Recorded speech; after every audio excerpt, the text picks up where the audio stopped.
morís de espanto y casi miras como distinguido. Si cada tanto acunas en tu encanto y era tu mundo el ideal. Y su ideal, mi ideal, el de aquel se puede... Buenas noches, bienvenidas y bienvenidos a Último Bondi. Último Bondi es una producción del colectivo Más Igualdad que busca promover la discusión, el intercambio de ideas, el análisis de información de calidad, promover el debate social sobre temas de actualidad, bueno, y brindar un alimento para la discusión política.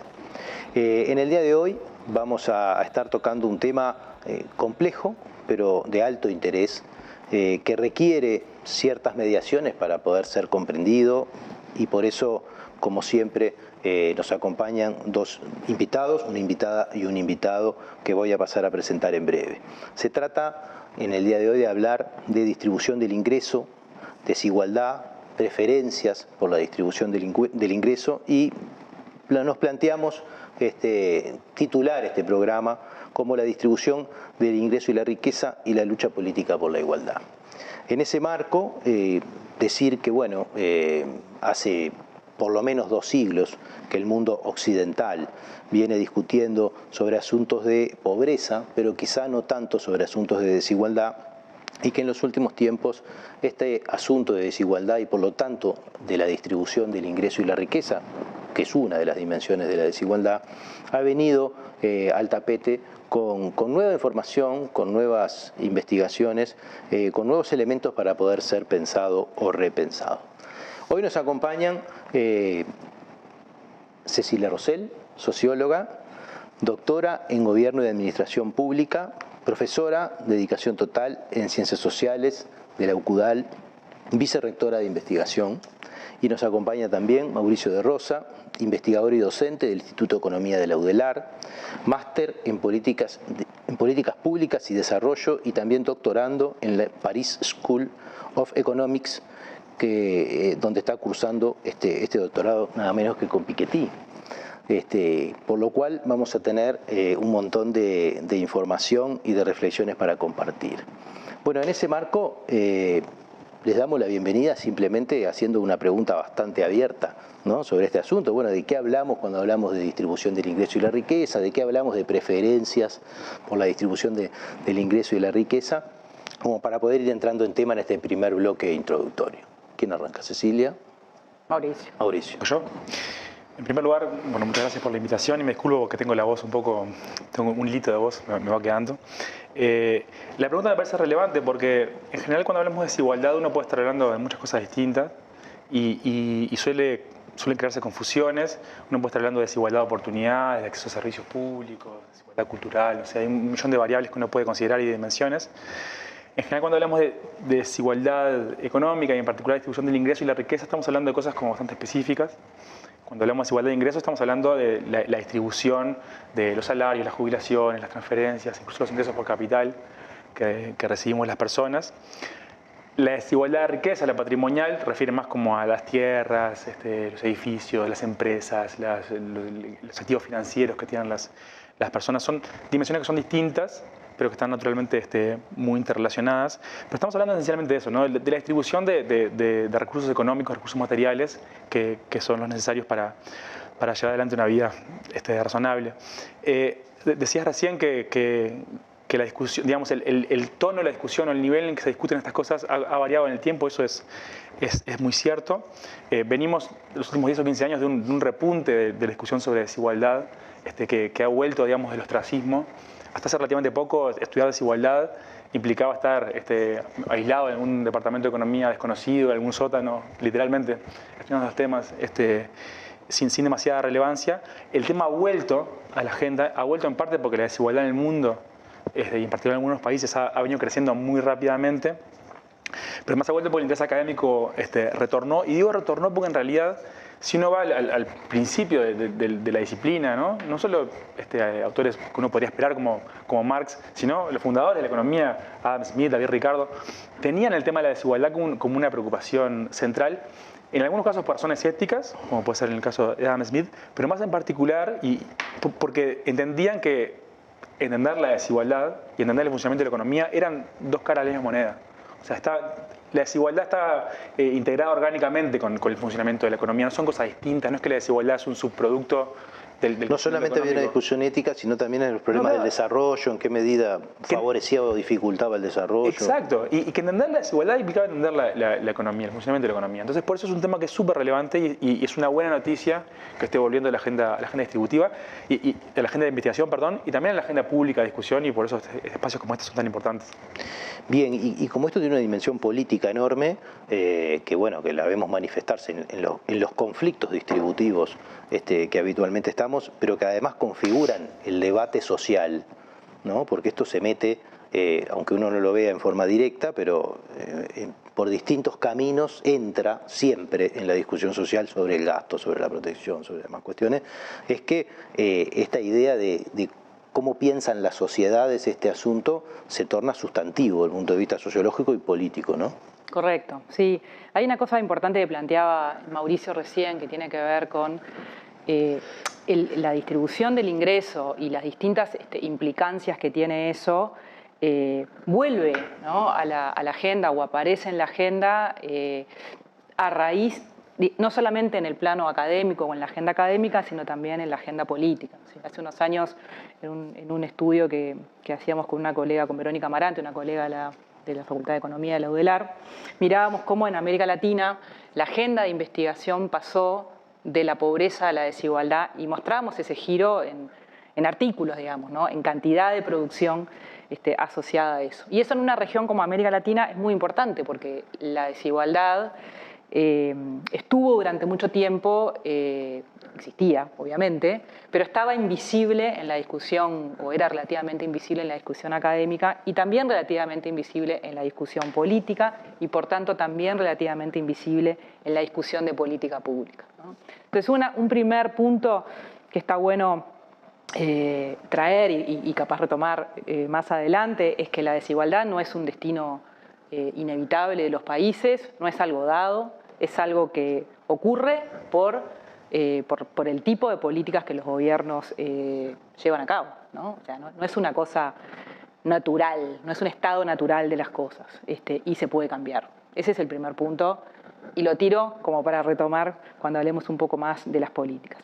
Y se puede cambiar, pero esa posibilidad de cambio está asociada a en qué medida es valorado por los ciudadanos de una sociedad que es necesario cambiarlo, ¿sí? Porque los políticos son electos y los votan votantes. Entonces, no son ajenos a cuál es el sentir de la ciudadanía respecto a qué es lo que hay que hacer con la desigualdad. Si está bien que haya desigualdad, si está mal, si estamos dispuestos a tolerar X niveles de pobreza, si estamos dispuestos a tolerar diferencias muy grandes en algunos aspectos claves que se traducen, digamos, en distribución del ingreso, pero que después permean, como ya dijo Mauricio y vos también, otras muchas dimensiones de la vida social.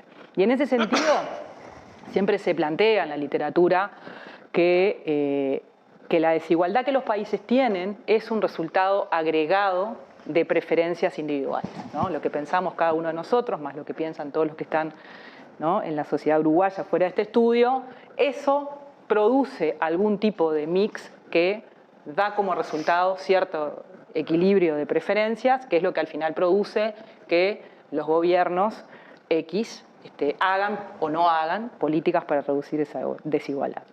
Eso, que es un razonamiento atractivo, ¿no?, sobre todo para los que trabajamos nos da estos una temas. respuesta. Nos da un razonamiento, nos da una guía, ¿no?, como para investigar empíricamente esto.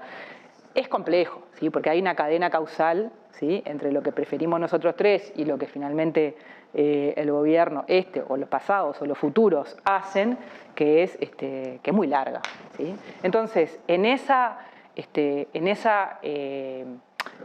cadena larga hay una cantidad de cosas, ¿sí?, que se han investigado y que ya sabemos sobre cómo funciona esa construcción de preferencias, esa predisposición de cada uno de nosotros a sostener, apoyar, pagar impuestos, ¿sí?, pagar incluso más impuestos para financiar cierto tipo de políticas o no, digamos, ¿no? Y eso es un punto importante. Y en esta lógica, y con esto cierro, Hay una idea bastante clásica, pero que hay que poner a prueba y que es bastante discutida en la literatura, de que las preferencias son más o menos predecibles. ¿Qué quiere decir esto? ¿Sí? En una sociedad X, los sectores de más ingresos siempre van a pagar más impuestos de lo que reciben por parte de las políticas públicas. ¿Sí? Entonces, la gente que tiene más ingresos en general tiende a preferir que los impuestos que paga sean menores. ¿Sí? Las personas que tienen menos ingresos siempre van a preferir que los impuestos sean más altos, porque en general, los impuestos generales de la sociedad, porque su aporte va a ser relativamente acotado. Porque esos sectores en general no están, porque tienen ingresos bajos, no son forzados a pagar demasiados impuestos. Entonces, ¿dónde está la discusión central sobre preferencias? En los sectores medios, ¿no? En la clase media y en cómo es esa clase media y en cuánto la clase media va a estar dispuesta a apoyar gasto social, más impuestos o políticas firmes que permitan redistribuir y pasar básicamente dinero de un lugar y ponerlo en otro lugar. Ahora, en esto también hay algunas cosas que requerirían más información, ¿no? Porque dar por supuesto que los sectores que más tienen pagan más impuestos, capaz que en términos absolutos puede darse persona a persona, pero depende de cómo planteemos la discusión que eso puede realmente ser cierto. ¿Y cuánto saben realmente las clases medias qué impuestos pagan y no? Porque yo veo que esto, y les quería, esto capaz que ya es motivo del segundo bloque, pero quería preguntar si en el fondo esto no es un problema de que toda la cuestión social que está alrededor de esto se desplazó históricamente hacia la pobreza y la discusión sobre la pobreza, y todo esto se dejó de lado, en realidad porque tocaba determinados intereses que no querían estar en la discusión.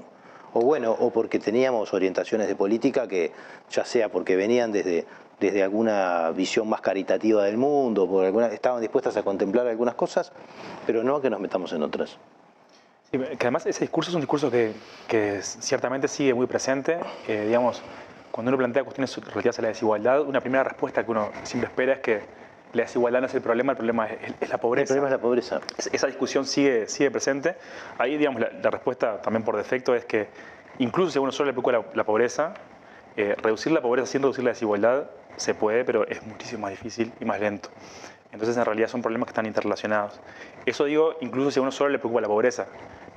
Somos muchos los que estamos preocupados además por la desigualdad y por esta brecha que hay de ingresos entre unos grupos y otros.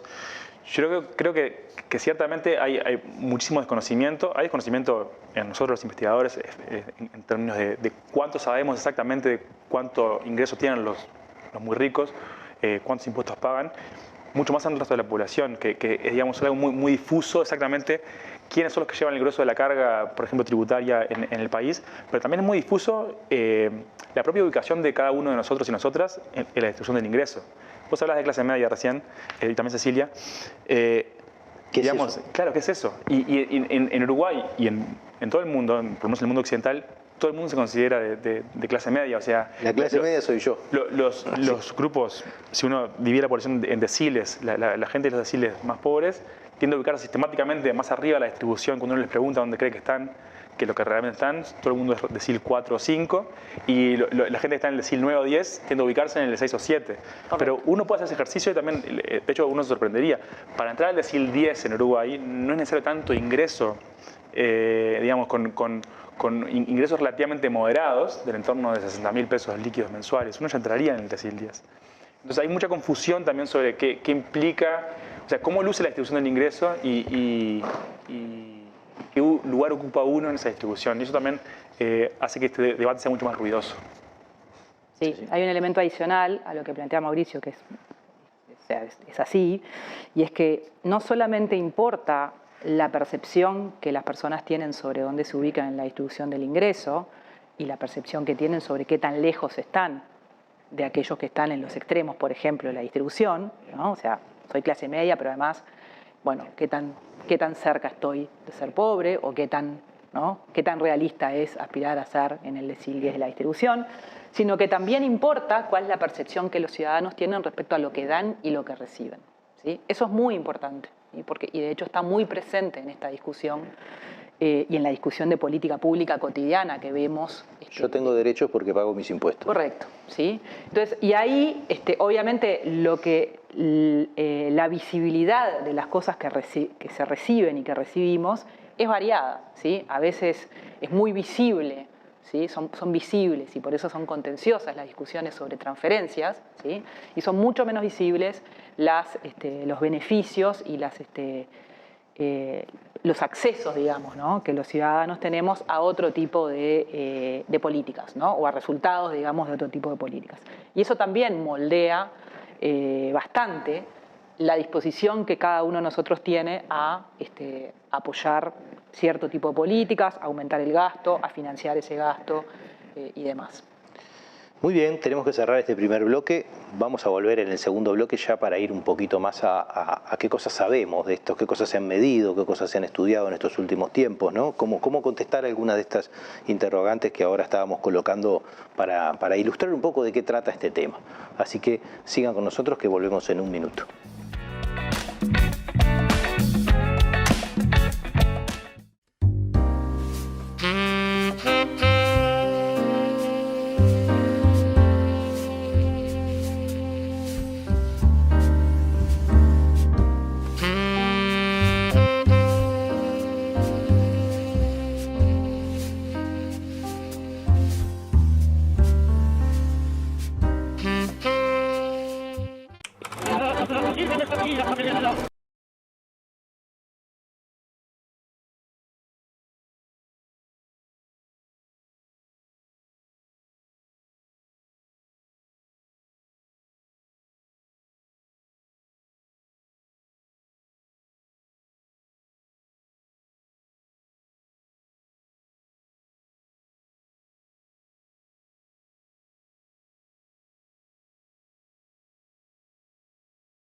¿El periodismo es libre o es una farsa?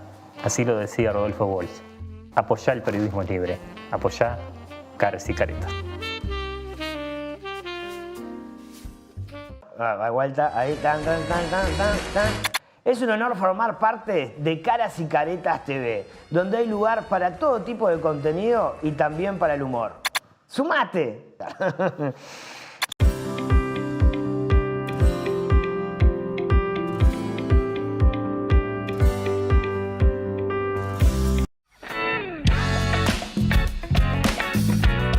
En este segundo bloque de Último Bondi estamos hablando de la distribución del ingreso y la riqueza y de la lucha política por la igualdad. En este caso nos corresponde, en este segundo bloque, abordar información disponible, producto de investigaciones, producto de reflexiones en base a información generada que nos permiten tener un panorama distinto que el que podíamos tener quizás hace 30 o 40 años, donde opinar de esto era simplemente opinar y no había con qué contrastar porque lo único que encontrábamos eran opiniones y no nos costaba mucho poder incursionar en algo que nos diera algún dato, que nos diera alguna idea que nos permitiera profundizar. Vamos igual a pasar un pequeño videíto para arrancar este bloque que nos da una pesquisa, no con información demasiado actualizada, pero que sí por lo menos nos propone una idea del asunto de la distribución del ingreso. ¿Cómo está dividida la riqueza en el mundo? Hoy se habla mucho de la desigualdad y que el 1% de los más ricos tenga mucho más que todos los demás. Comencemos por este gráfico que representa una distribución perfectamente equilibrada de las riquezas entre todas las personas vivas en 5 grupos, todos iguales entre ellos. Veamos ahora cuánto posee cada grupo respecto al otro. El 20% más rico tiene el 94% de la riqueza y el 80% restante no tiene prácticamente nada. Solo el 6% del total. Incluso a la mayoría es difícil verlos en el gráfico, mientras que el 2% entre los más ricos tienen más riquezas que la mitad del resto del mundo. Miremos el gráfico de otra manera. Tomemos el total de la población mundial, 7.000 millones de seres humanos, y reduzcámosla gráficamente a 100 individuos que los representen a todos. La gente más pobre está a la izquierda, la más rica a la derecha. Veamos ahora cómo está distribuida la riqueza mundial, 223.000 millones de dólares. la gran mayoría de la gente no tiene prácticamente nada. Nada para pagar la educación propia y de sus hijos, o para pagar su salud y medicinas esenciales. Mientras que el 1% de la población, los más ricos, acumularon el 43% de la riqueza mundial. En la base, el 80% de la población disponen del 6% del total para distribuirse entre ellos. Pero ni siquiera eso muestra a los extremos que ha llegado la situación. Las 300 personas más ricas del planeta tienen la misma riqueza que 3.000 millones de personas más pobres de la Tierra. En otras palabras, un grupo de personas que caben dentro de un avión de medianas dimensiones posee más riquezas que la población entera de la India, China, Estados Unidos y Brasil, todos juntos. Bueno, creo que es bastante gráfico. Era la idea, traer algo que nos ilustrara así en forma muy sencilla este problema, que en sí es muy complejo. Pero bueno, vamos a ver este tema, datos sobre la evolución de la desigualdad. Le toca a Mauricio, y bueno. Voy a empezar por el final del video, que me pareció interesante como destacar esto del 1%, porque digamos, no es por fetiche que uno va en busca de ese grupo de población tan pequeño para graficar cómo luce la desigualdad en los países o en el mundo. Es porque efectivamente a nivel mundial y también a nivel de los países, incluso en el caso uruguayo, digamos, estamos hablando de un grupo de población que es distinto que el resto. Es distinto porque capturan ingresos y riqueza y patrimonio muy superior al resto. Después podemos dar algunos datos. Pero además es distinto porque la fuente de sus ingresos es distinta. En general son individuos que reciben ingresos por capital y no por trabajo o jubilaciones. Tienen un conjunto de características que los diferencian del resto de la población. Entonces, digamos, como primer elemento, ese gráfico con esa, digamos, cuestión empinada al final, es un primer elemento que uno siempre tiene que tener en cuenta cuando habla de desigualdad. Y también que tiene que ver con este debate que teníamos recién sobre la clase media. En definitiva, cuando una persona del decil 10 se considera clase media, está equivocado, pero al mismo tiempo puede no estarlo tanto, porque en realidad las personas relativamente más pobres dentro del 10% más rico igual son muy distintas que los verdaderamente ricos. Hay como un comportamiento explosivo al final de la distribución del ingreso y de la riqueza, en este 1% que realmente se dispara de todo el resto y que conforma un grupo completamente distinto. Entonces, esto es una dimensión que para la discusión de políticas públicas, además, tiene que ser bien relevante. Sobre la evolución sabemos bastante más que lo que sabíamos hace relativamente poco tiempo. Sobre la desigualdad a nivel mundial, que también era como el foco del video, lo que sabemos es que, y es como el gran hallazgo de los últimos años, es que los niveles de desigualdad mundial hoy, en 2022, este siglo XXI que ya está bien encaminado, son muy similares a los que tenía el mundo a la salida del siglo XIX, al principio del siglo XX, digamos, en esta fase final del capitalismo inicial como más salvaje, que había llegado a niveles de desigualdad disparatados. Bueno, hoy estamos, después de una caída, que después podemos comentar, después de una caída en el siglo XX, hoy volvemos a recuperar los niveles de desigualdad de ese principio del siglo XX. Ese es como el gran hallazgo. Que eso digamos, se explica, hay un gráfico que trajimos para compartir, que es el gráfico 1.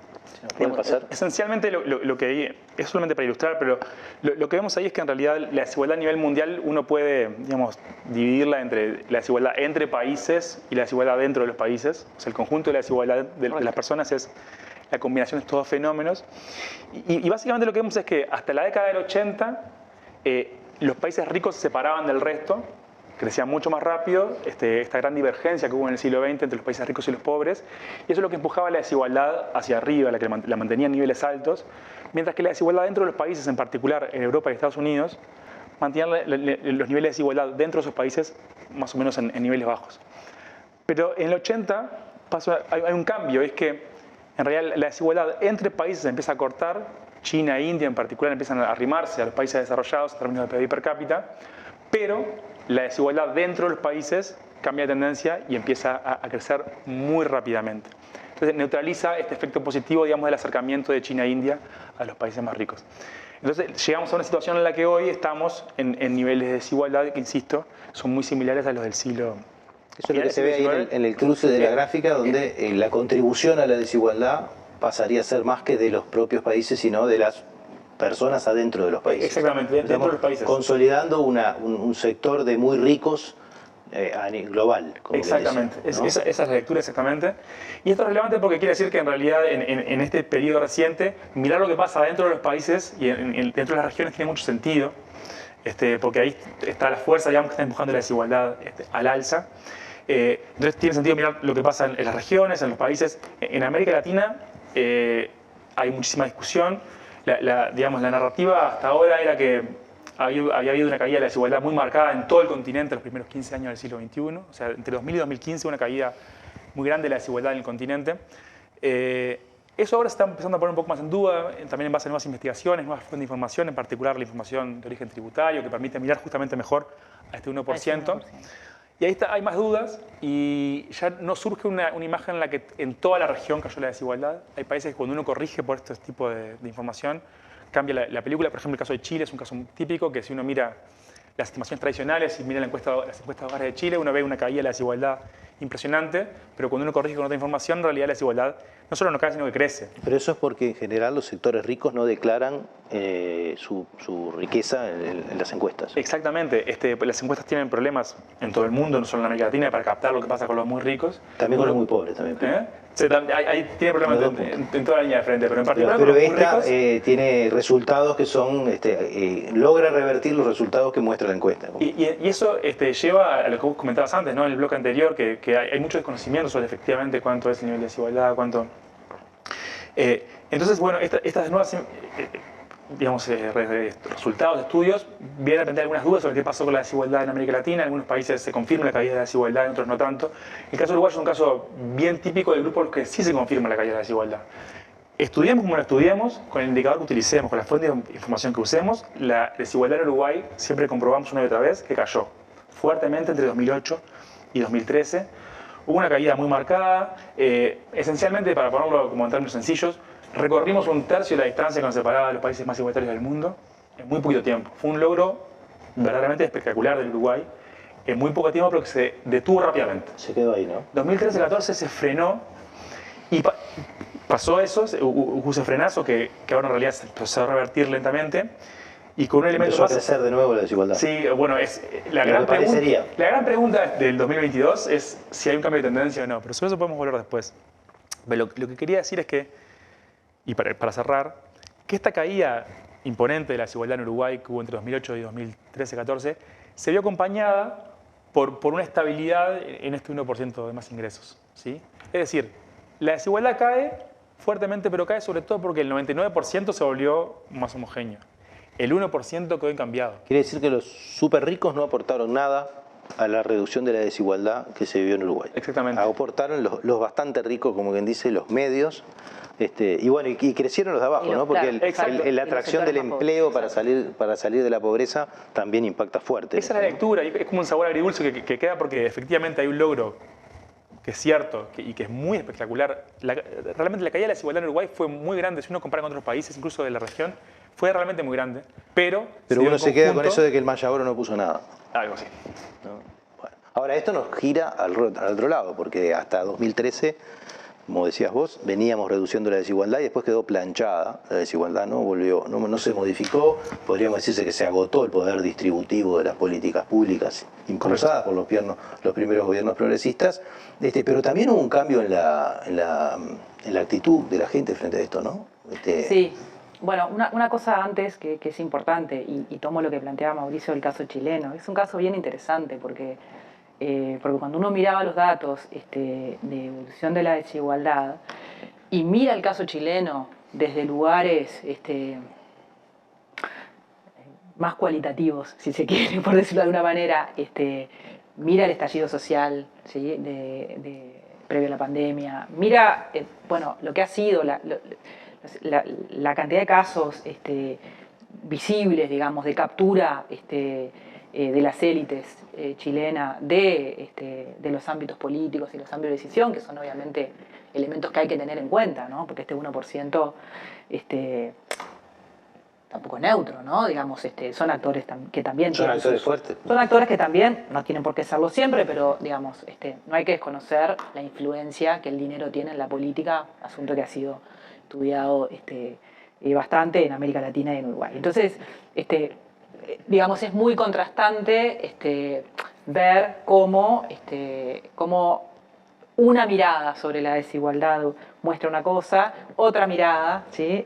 Muestra otra, y cómo eso dialoga con lo que sabemos, ¿no? De la sociedad chilena, de la desigualdad, en enorme cantidad de dimensiones, más allá del ingreso, pero que se plasman, digamos, también en el ingreso, ¿no? Digo porque esto hace también a la discusión política, de política pública, de cómo se pasa de un estado de cosas a un cambio, a un conjunto de políticas que logran algunas cosas, digamos, en materia de reducción de la desigualdad.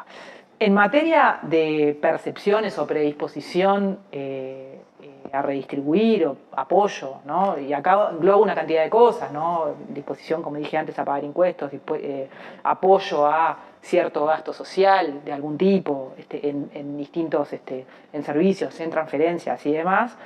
En América Latina hay como resultados contradictorios, mixtos. Por un lado hay una situación en la que, en comparación con otros países del mundo, con el mundo desarrollado, en general la región está por debajo en términos de apoyo redistributivo, ¿sí?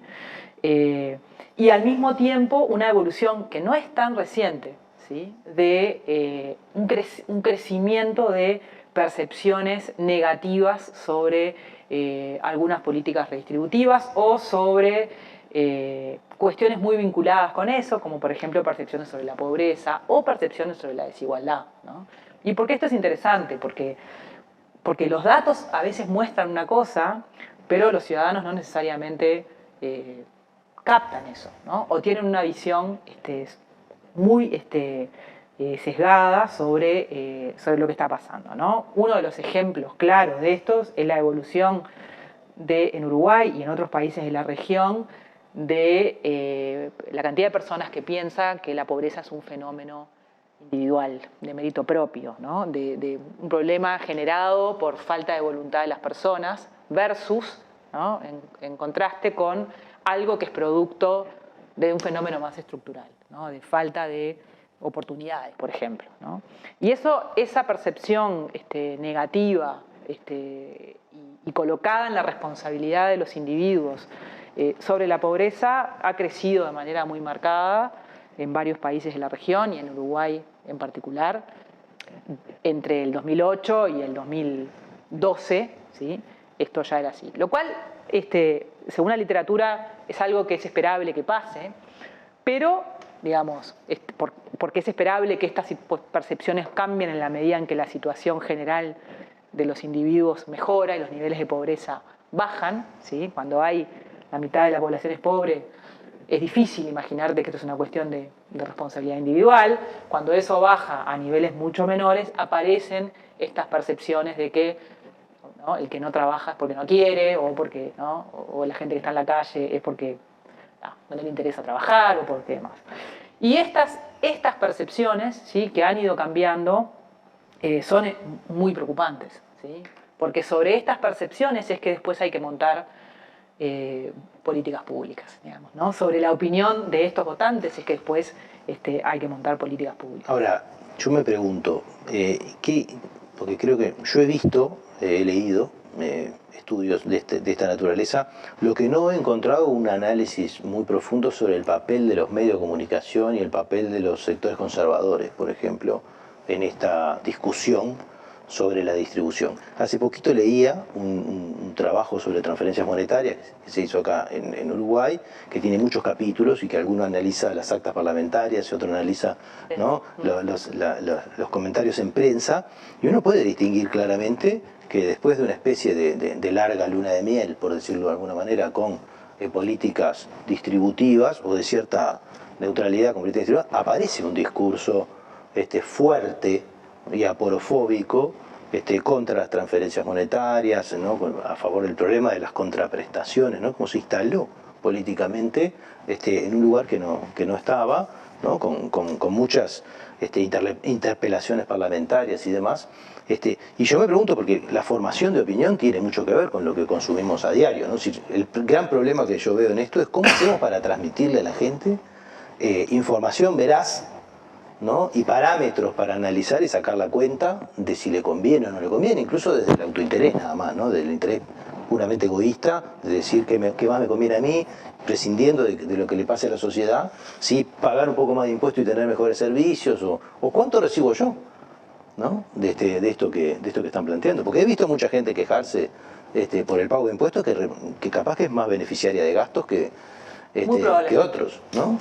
Muy probablemente. Bueno, ahí hay dos cosas, ¿no? Hay una cuestión que es como de corto plazo, más coyuntural, que tiene que ver con estos empujes, ¿no? Que existen en todos los países, ¿no?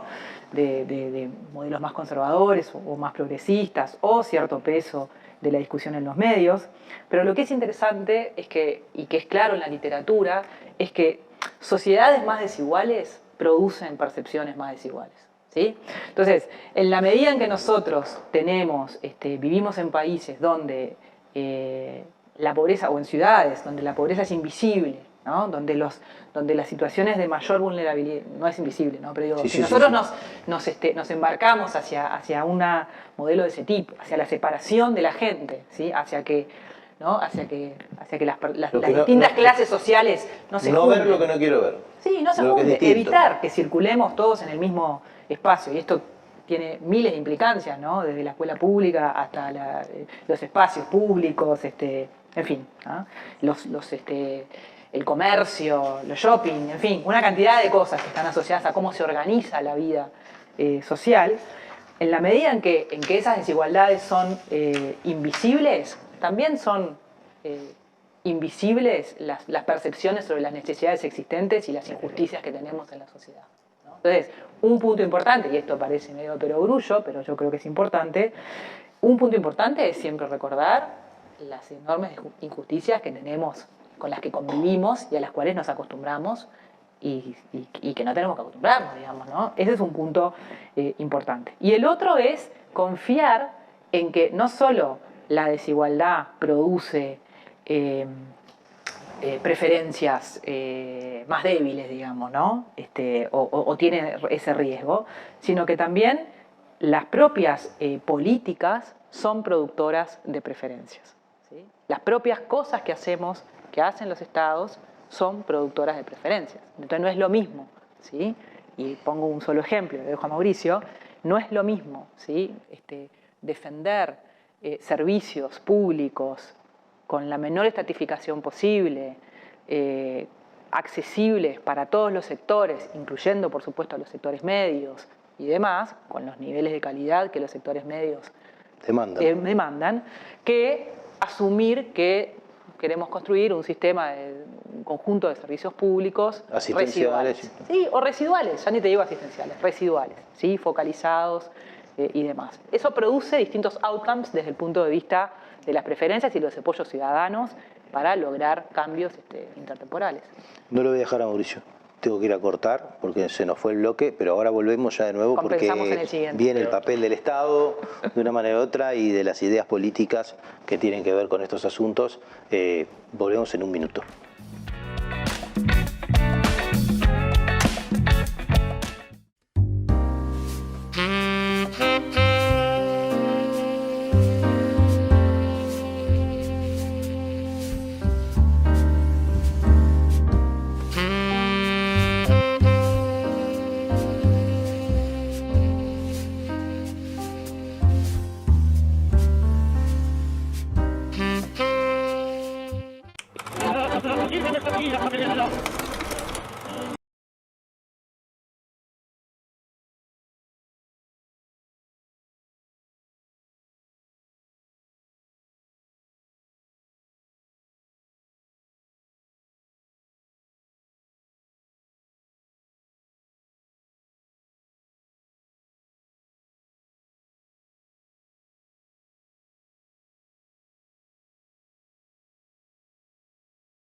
¿El periodismo es libre o es una farsa?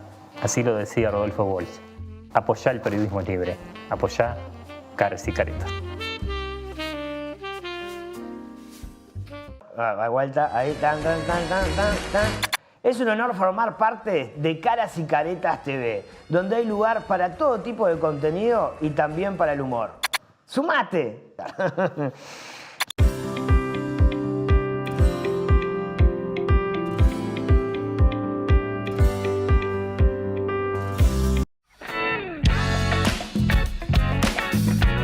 Volvemos en este tercer bloque de Último Bondi. Estamos discutiendo distribución del ingreso y la riqueza y la lucha por la igualdad.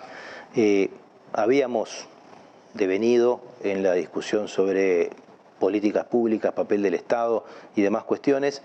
Yo, por mi cuenta, quiero mostrar un gráfico que me parece interesante, que quiero que lo pongan ahora para introducir esta discusión sobre el papel del Estado, que me parece relevante, o por lo menos me parece una inspiración para poder tomar el tema. Este gráfico que construí para traer el programa es una recopilación de información de Luis Berto, historiador económico muy conocido, donde yo establezco una periodización tentativa de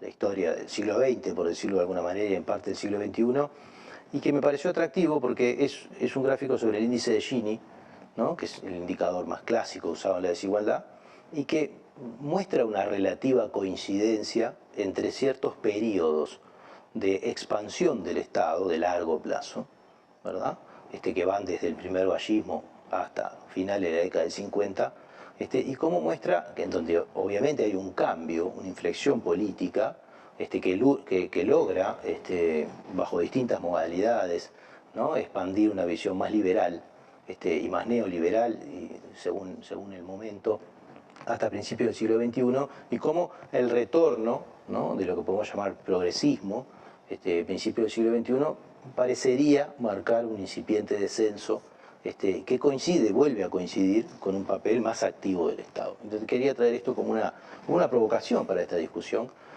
sobre el papel del Estado en las políticas públicas, de la mano de esto, de que, bueno, en realidad ingresos y riquezas son una cara del bienestar, el gasto a través de los servicios públicos y demás cuestiones son la otra cara del bienestar. Sí, digamos, retomando lo que decía Cecilia en el primer bloque, las políticas importan. Claramente el desarrollo de políticas públicas de reducción de la desigualdad tiene efectos que son muy palpables. Ese gráfico está muy bueno porque muestra una evolución de largo plazo, justamente en Uruguay, y esa periodización se puede hacer y efectivamente uno puede asociar un conjunto de políticas públicas deliberadamente redistributivas en cada periodo que impactaron en la reducción de la desigualdad. Eso fue muy claro en el periodo reciente, en el que digamos, la caída de la desigualdad se asocia muy claramente a un momento en que se desarrolla un conjunto de políticas públicas que estaban deliberadamente orientadas a la reducción de la desigualdad. Esto es relevante. Digamos, la desigualdad no cae porque sí, cae cuando la hacemos caer. Y se desarrollaron en ese momento un conjunto de políticas que tenían que ver con transferencias monetarias, con cambios tributarios que moderaban el crecimiento de los ingresos más altos, con fortalecimiento de los salarios vía consejos de salarios, con crecimiento económico también, que todo eso derivó en una caída fuerte de la desigualdad, que fue la que comentábamos antes, pero que, digamos, tuvo que ser mediada por 3 reformas estructurales por lo menos, que llevaron a esa reducción de la desigualdad. Si no, no cae. Y esto que es la experiencia histórica uruguaya, también la experiencia histórica de buena parte de los países, por ejemplo los países europeos, en los que la desigualdad en realidad cae fuertemente, fruto, como decía antes, de las 2 guerras mundiales y de la crisis del 30, pero después se mantenían niveles muy bajos en todos los 30 años posteriores a la Segunda Guerra Mundial, en Europa y en Estados Unidos, justamente por políticas públicas muy agresivas, en el buen sentido del término, que estaban orientadas a mantener la desigualdad a niveles bajos. Recordemos que Estados Unidos, entre el 45 y Reagan, en la década de 80, tenía la tasa impositiva marginal, o sea, lo que sería en Uruguay la última tasa del IRPF, ¿sí?, era en promedio 81%. 81%, tuvo periodos que eran 94%. O sea, por el último tramo de ingresos, claro, y Estados Unidos... Acá infarta. Pero Estados Unidos, no Corea del Norte, o sea, sí. Estados Unidos de la década del 50, de las películas, bueno, eso tenía tasas impositivas verdaderamente muy, muy altas, que tenían por objetivo explícito topear los ingresos que podía tener la población. Y de esa forma mantuvieron los niveles de desigualdad a niveles realmente muy bajos. Lo mismo pasó en Europa. Entonces, la conclusión es que las políticas públicas importan. Lo vimos en el mundo, lo vimos en Uruguay. Y también hay que tener presente que esas políticas tienen efectos que después se agotan. Y vuelvo a lo que me quedé por decir en el bloque anterior, y es que las fuerzas conservadoras claramente juegan, pero también creo que hay en las fuerzas progresistas que tienen un interés en reducir la desigualdad, también una parte de la responsabilidad, porque hubo un cierto triunfalismo temprano, bien justificado al principio por esa caída espectacular de la desigualdad que hablábamos, pero que en realidad derivó en que una vez agotado el efecto de estas políticas públicas que mencionaba recién, no se implementaron nuevas políticas y eso derivó en que la desigualdad dejara de caer. Y eso fue problemático. Solo un apunte, yo decía, ¿no? El 1% se mantuvo estable en todo ese periodo. Recordemos que el 1% de más ingresos en Uruguay gana un promedio de los $15.000 mensuales. O sea, son ingresos realmente muy altos. Capturan una proporción del ingreso que es de 15% más o menos, que es lo mismo que tiene el 50% más pobre combinado. O sea, incluso después de esta caída de la desigualdad tan grande, que nos llevó de tener un ratio entre el 10% más rico y el 10% más pobre de 18-1 a 10-1 en 2008 y 2013, una caída muy grande de la desigualdad, se dio en paralelo con que este 1% seguía capturando más ingresos que todo el 50% más pobre combinado. Entonces, eso debió haber llamado en aquel momento a decir, bueno, es momento de rediseñar un conjunto de políticas públicas para batir la desigualdad. Creo que ese bondi pasó. Deberíamos rápidamente volver a la mesa de diseño y ya pensar en el próximo conjunto de políticas públicas a desplegar ni bien sea posible para reducir nuevamente la desigualdad. Bueno, estás justo en la pregunta central de este bloque, que es, bueno, ¿qué está discutiendo el mundo? Porque esto de la desigualdad, por suerte, se empezó a discutir en todo el mundo y se empezó a discutir a partir de este despegue y consolidación, ¿no? de los súper ricos, por decirlo de alguna manera, y de su gran poder político de configuración del escenario mundial, ¿no? Porque eso lo estamos viendo todos los días y cada vez más, ¿no? ¿Qué se puede hacer con esto, no? Porque está muy bien esta idea de decir, bueno, capaz que hubo una ilusión de que determinado empuje redistributivo iba a ser para siempre y se ignoró la potencia del capitalismo en concentrar nuevamente el ingreso y la riqueza, y bueno, como que parecería que se requieren nuevos ciclos de política redistributiva, pero eso también requiere del otro lado un trabajo sobre la percepción del tema, que es titánico, ¿no? En especial cuando uno de los factores que más se concentran son los medios de comunicación. Sí, la primera cosa que me parece que está bueno traer, un poco se desprende de lo que ustedes comentan, pero que está bueno reafirmar, ¿no? Esto se puede cambiar, como ya dije al principio, pero es difícil de mover, ¿sí? Hay otras variables de los equilibrios sociales y económicos que son más movibles en el corto plazo, ¿tá? Y lo digo por cómo vamos administrando nuestras impresiones sobre la causa y el efecto de la política, digamos, ¿no? O sea, es difícil de mover y es difícil de sostener, ¿no? Y traigo el ejemplo que traía Mauricio de Estados Unidos. Efectivamente, Estados Unidos tenía en ese momento tasas importantes impositivas para los sectores de mayores ingresos, pero también tiene un sistema político que permite perforar fácilmente esa regla, ¿sí? Por su lógica descentralizada, por su sistema de lobby y demás, y hay una cantidad de estudios politológicos que lo muestran, digamos, ¿no? Entonces, no solo alcanza con la política puesta a prueba, sino también con la defensa de la política y su profundización a lo largo de décadas, ¿no?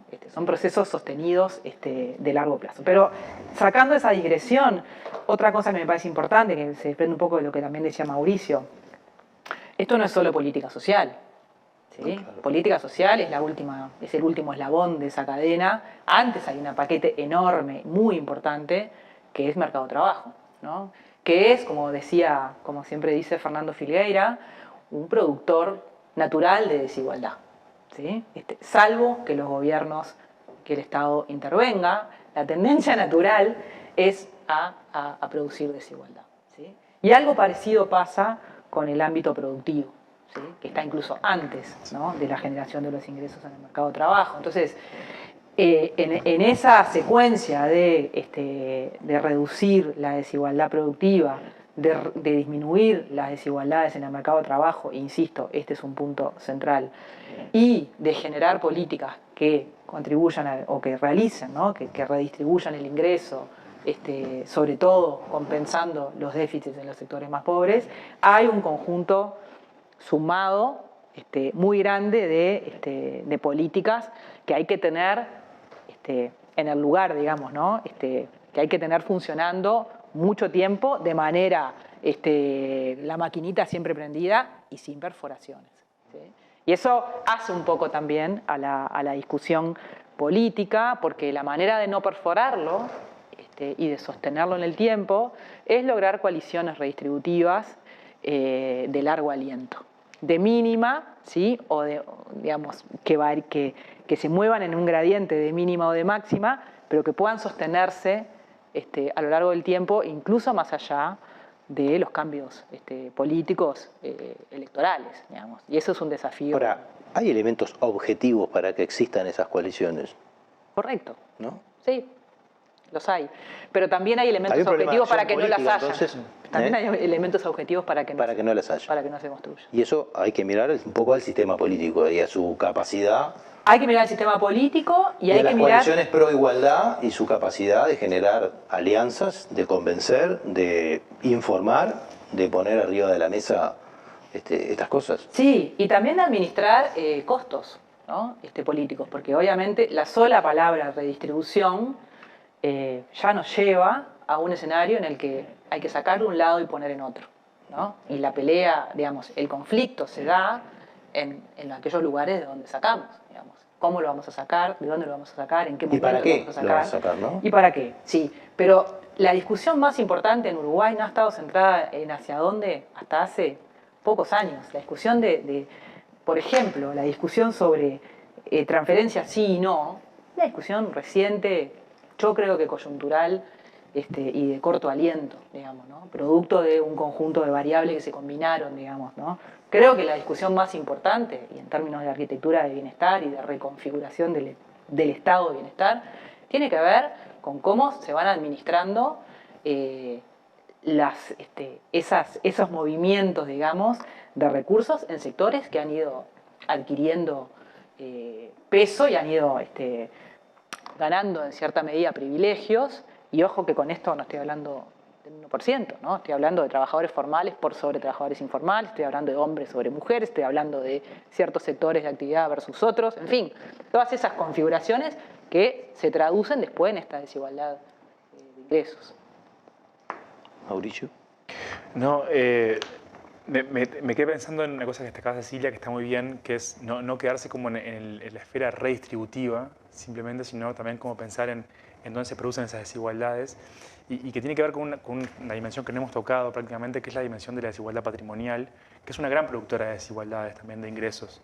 Porque recordemos que el tener patrimonio, digamos, eso genera ingresos para quien lo posee o está asociado a un conjunto de ingresos para quien lo posee. Si yo tengo tierras, voy a recibir unas rentas, si tengo empresas, voy a recibir dividendos, y eso está muy, muy conectado con la desigualdad de ingresos. Y ahí, digamos, las políticas públicas que se desplieguen o que tenemos que diseñar, que no estuvieron presentes en la primera ronda de políticas redistributivas, van a tener que ver con redistribución patrimonial. Y recordemos que digamos, yo decía hoy, ¿no? El 1% de más ingresos tiene el 15% del ingreso total. El 1% de más riqueza en Uruguay, las estimaciones varían ahí, pero está entre el 35 y el 40% de la riqueza. Sin considerar activo financiero, ¿no? No, ahí ya está incorporado. Considerándolo así. En tanto que el 50% más pobre tiene prácticamente nada. En realidad buena parte de la población más pobre está endeudada, así que tiene riqueza negativa. Riqueza negativa versus casi que un 50% de la riqueza concentrada en el 1%. Exactamente. Entonces uno tiene la mitad de la población sin nada prácticamente, algo de riqueza en las clases medias y la riqueza muy concentrada arriba. Entonces eso también es un productor de desigualdades que hay que abordar rápidamente, y creo que el punto central también va a estar ahí en el mercado de trabajo, en salario mínimo. Hay un conjunto de dimensiones. Porque el mercado de trabajo, aparte, no trae buenas noticias en estos términos, no. ¿verdad? O sea, entre la disruptividad, por decirlo de alguna manera, que promete buenas retribuciones en los sectores superdinámicos y la cantidad de superavitarios, que tendríamos que tener una especie de salario keynesiano para realmente incorporarlos a través del derecho al trabajo y no del mercado de trabajo, estamos en un apuro cada vez más grave, porque en realidad en este progresismo de principio de siglo traccionó el mercado de trabajo porque también llevó mucha mano de obra no calificada, capacidades ociosas y un montón de cosas que ahora no están. Y por eso creo que va a ser necesario ser creativos y ser audaces con la nueva ronda de políticas que se diseñan. Ahí hay un libro muy lindo que es de Anthony Atkinson, que es un economista inglés que falleció hace poco, que estudió toda la vida la desigualdad, y el último libro que escribió antes de morir fue un libro con 15 medidas, un libro excelente, precioso, muy fácil de leer además, con 15 políticas que él propone para reducir la desigualdad, que han sido ya empleadas en una u otra medida a lo largo del tiempo. Y ahí planteamos junto de políticas que son muy ambiciosas, que tienen que ver con la acción redistributiva de los impuestos, naturalmente, también de las transferencias monetarias, pero una de las que plantea, que sale un poco de esta lógica más como incremental que uno puede pensar de las políticas que tiene, cómo mejorarlas, una política un poquito más disruptiva, que es la del empleo garantido por el Estado. Él dice, bueno, tenemos que implementar políticas públicas que aseguren que cualquier persona que quiera trabajar al salario mínimo pueda hacerlo. ¿Sí? Lo plantea como una política para eliminar el desempleo. Entonces, cualquier persona que quiera trabajar al salario mínimo, el Estado le garantiza un empleo de calidad, un contrato por medio, como forma de no solo brindar trabajo a quien no lo tiene, sino además mejorar el poder de negociación de los trabajadores que sí están empleados y que ahora saben que tienen una alternativa fuera de una relación que puede ser hiperexplotadora.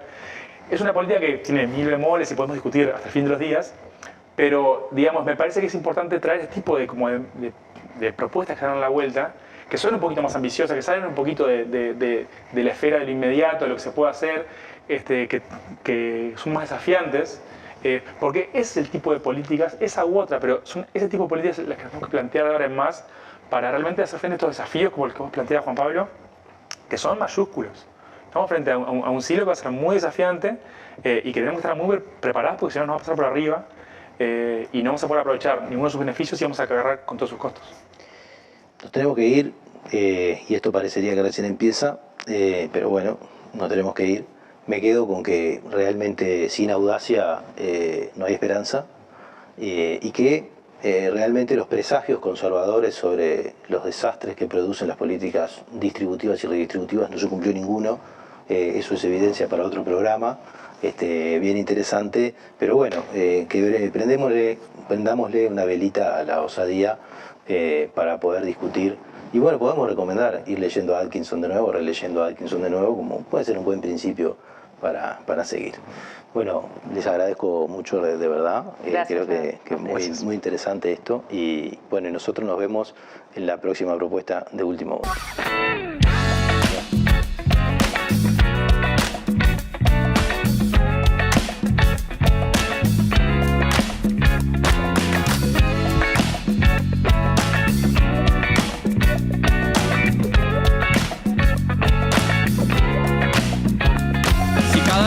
Te morís de espanto y casi miras como distinguido. Si cada tanto acunas en tu encanto y era tu mundo del ideal. Y su ideal, mi ideal, el de aquel se puede mirar desde lo distinto. Si por las noches compartís el tinto con ese que piensas.